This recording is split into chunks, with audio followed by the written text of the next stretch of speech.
because of the heavy downpour, some of the tomato actually started blowing up and rotting. I'll show you an example of it. One of my best tomato, which I was expecting to be able to present as the biggest tomato harvest for the year, was actually affected by this heavy downpour. And as you can see, this is not quite ready for picking here, but we went ahead and picked this because I don't want it to have the same problem like I had, like what happened to my biggest tomato. It looks good looking at this angle, don't it? It's been raining and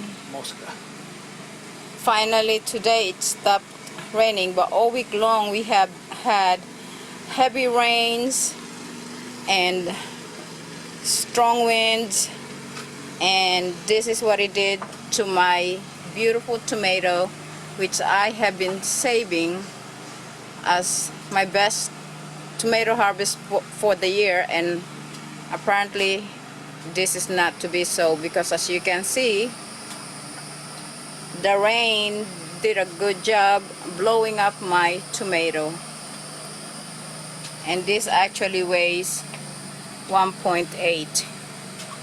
as you can see. I hope it's showing.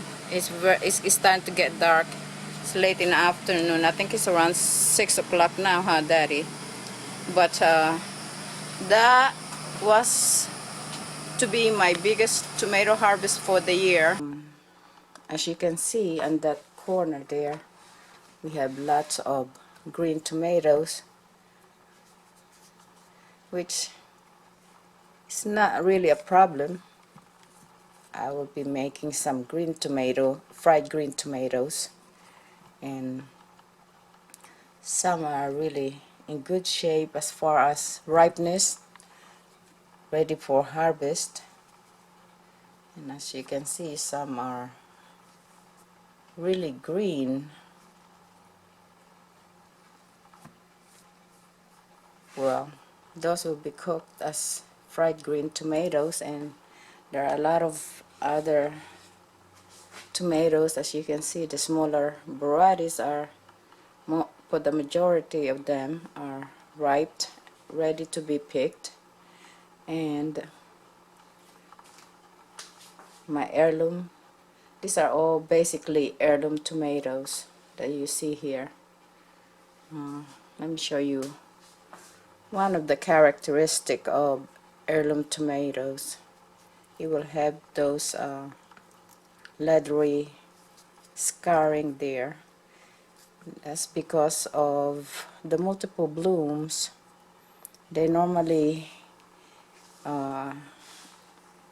would have multiple blooms. Look at this, fused together, still in a ripening stage, as you can see, although it's quite ready to be eaten.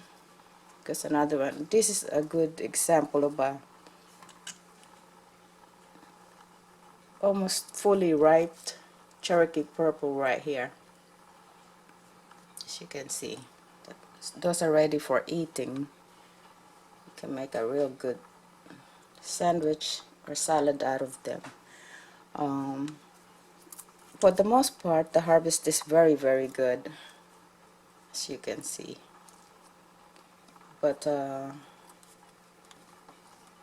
we have been having rain daily, heavy rainfall most of the time, and we are expecting some more of it today. Lots of rain again, and we still have a lot of tomatoes to be picked, left out there in the garden. But so far, as you can see, I have that much tomato already harvested.